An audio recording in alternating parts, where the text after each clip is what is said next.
Every golfer has a better round inside them waiting to get out. And last time we talked about bringing together within the better game golf approach two complementary ways. One is the golfing body mind, and the other is Alexander Golf.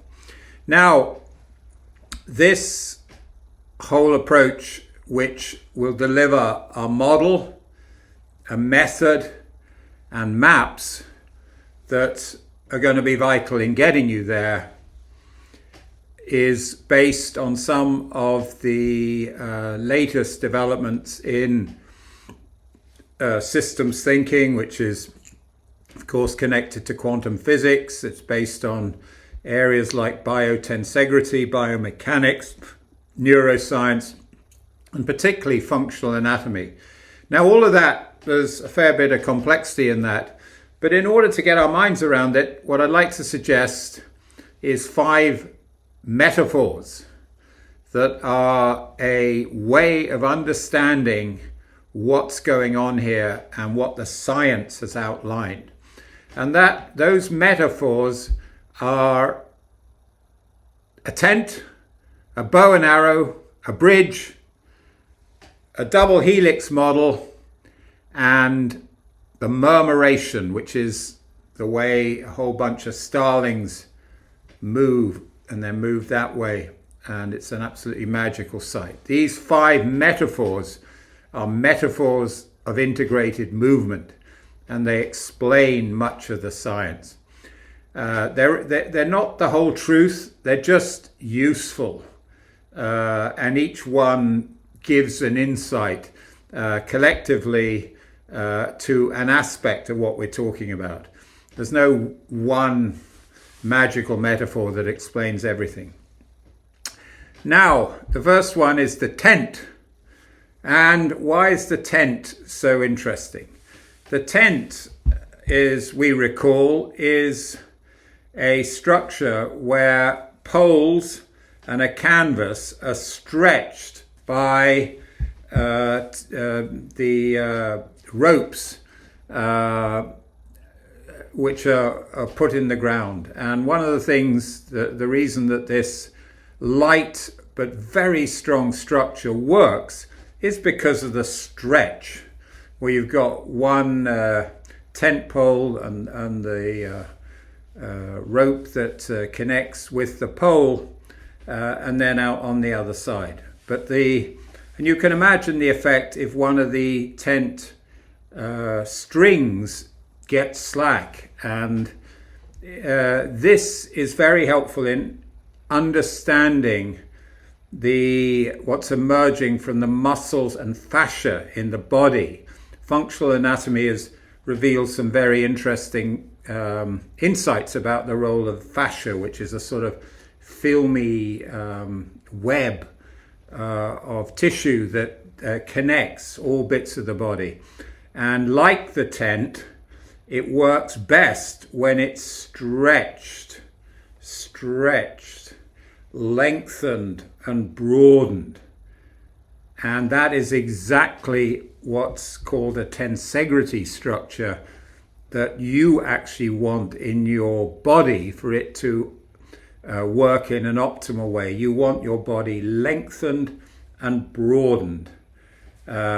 And one of the problems is that the way people sit and often walk, but particularly sit, they sit in ways that effectively compress or don't move as you sit hunched at a desk or sit slouched in a seat. What happens is the fascia and the muscles get compressed or overly stretched, and they are either become non-performing or too tense to move.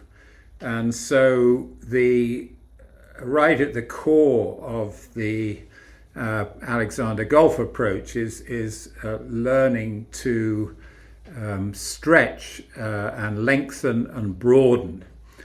And right at the core of this is a very interesting idea, which is that it's no good just moving one thing, because what will tend to happen is the other part will move like that and counteract the effect of this. So in terms of the directions that you need to give to the body, you need a stretch this way and a stretch that way. Like in a tent, you need the tent poles and the tent strings to work in two. So right at the core of this particular approach is a very powerful form of direction, which is called antagonistic pulls. And it's best understood by the metaphor of the tent. And to illustrate it further, you can imagine another metaphor, which is a bow and arrow, but the bow has the stable wood or metal structure, but it also has the string that you stretch, you pull back with the arrow in place. And there's a lot of stored energy in the bowstring that when released is going to release the arrow. And so in the bow you have stable and moving, but you also have stretching and the stored energy that comes from the stretch of the bowstring in order to release the energy.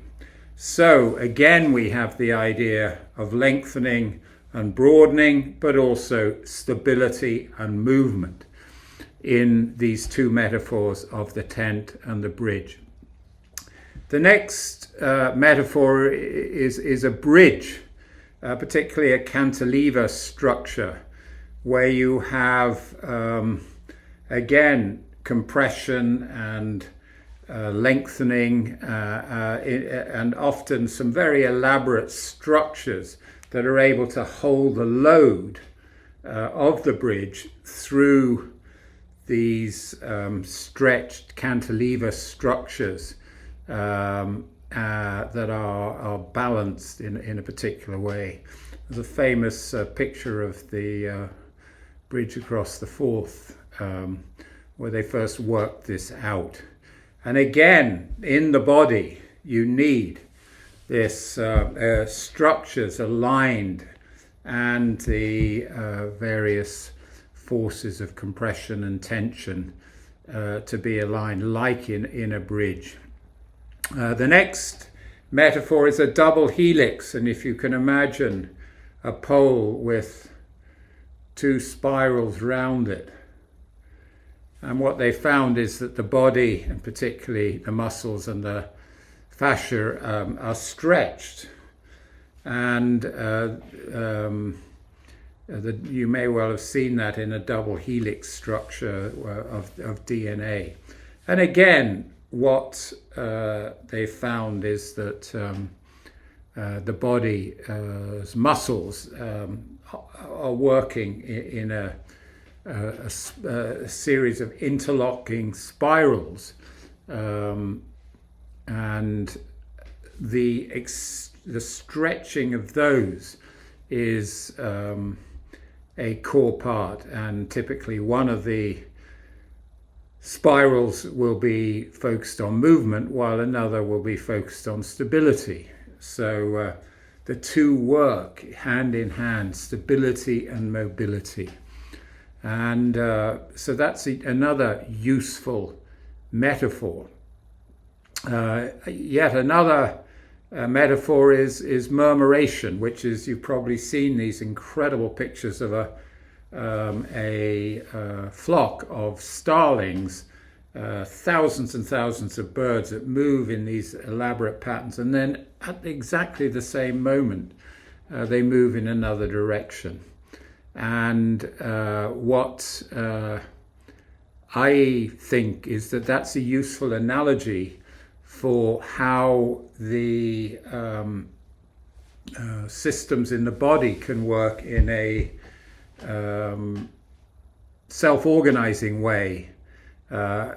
Once the appropriate communication between the different parts of the body are freed up, And so what we've got there in these metaphors of a tent, a bow and arrow, a bridge, a double helix, and murmuration is some useful metaphors